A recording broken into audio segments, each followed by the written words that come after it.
l'Antichrist. Un exposé du point de vue biblique. Par le missionnaire Ewald Frank.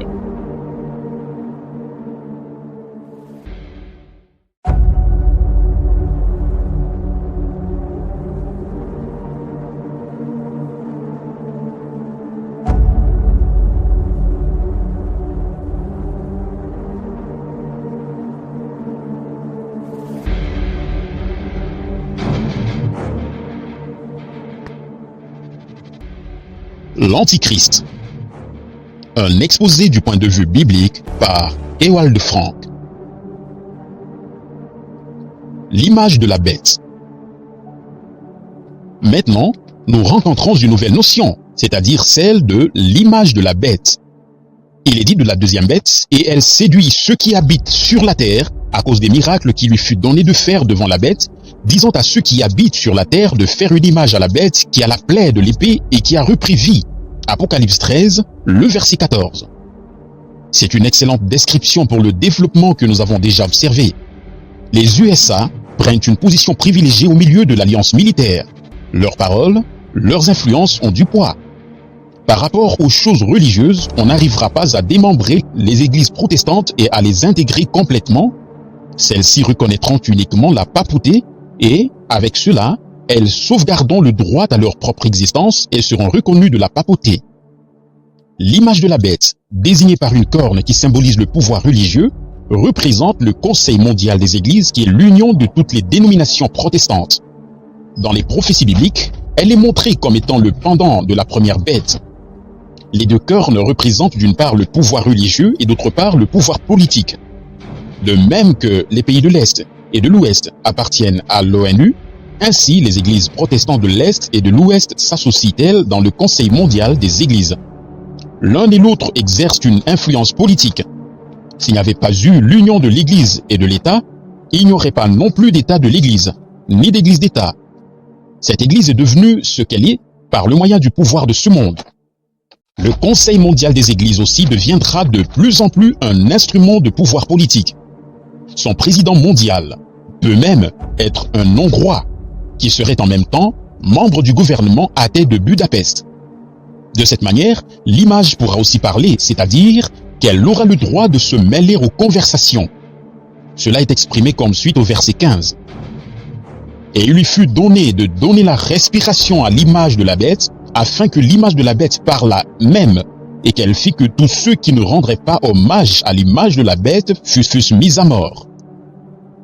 Celui qui, en qualité de croyant en Christ, ne veut pas se courber sous la pression du Conseil mondial des églises et qui n'est pas membre d'une dénomination appartenant à ce conseil, doit s'attendre à la persécution. Des personnes croyantes à la Bible perdront leur droit de tenir des rassemblements et d'avoir des activités religieuses.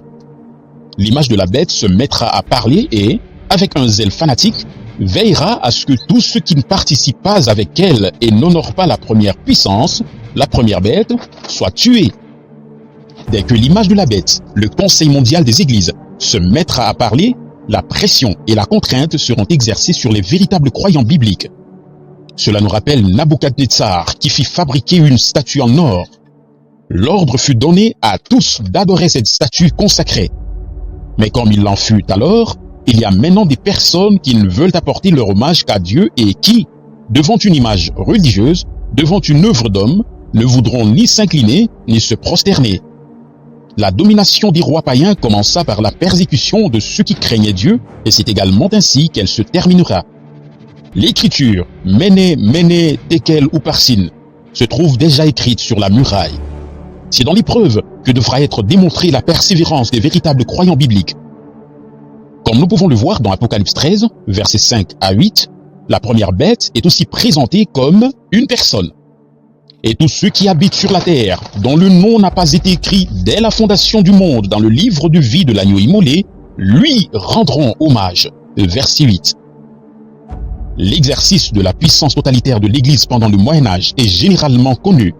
L'histoire des papes est également familière à beaucoup de personnes. Cependant, à la fin, l'Église exercera un pouvoir comme elle n'en a encore jamais eu et elle mettra fin à la liberté de religion.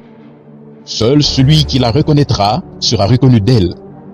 De la même manière, son image, qui est son pendant, la réunion des protestants en tant que Conseil mondial des Églises se saisira de la parole d'une manière puissante.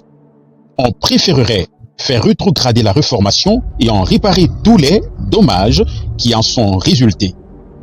En s'appliquant à cela, on croit agir selon la pensée des réformateurs parce qu'ils n'auraient prétendument jamais voulu la scission avec l'Église mère. Finalement, celui qui ne se joindra pas à cet effort pour parvenir à cette unité, puisqu'il ne reconnaîtra pas l'Église romaine, doit s'attendre à tout. La volonté de tous ceux de l'extérieur devra leur être soumise. Que ceci soit dit à tous au nom du Seigneur. Pour ce qui est de cette unité-là, il ne s'agit point de l'unité de l'Église de Jésus-Christ pour laquelle il a prié dans la prière sacerdotale. Cela arrivera au point que quiconque dira quelque chose contre l'Église romaine sera puni. Puisqu'une voix sera autorisée sur la terre, toute autre voix sera interdite et on contraindra les gens à la reconnaître et à devenir membres d'une dénomination appartenant au Conseil mondial des Églises.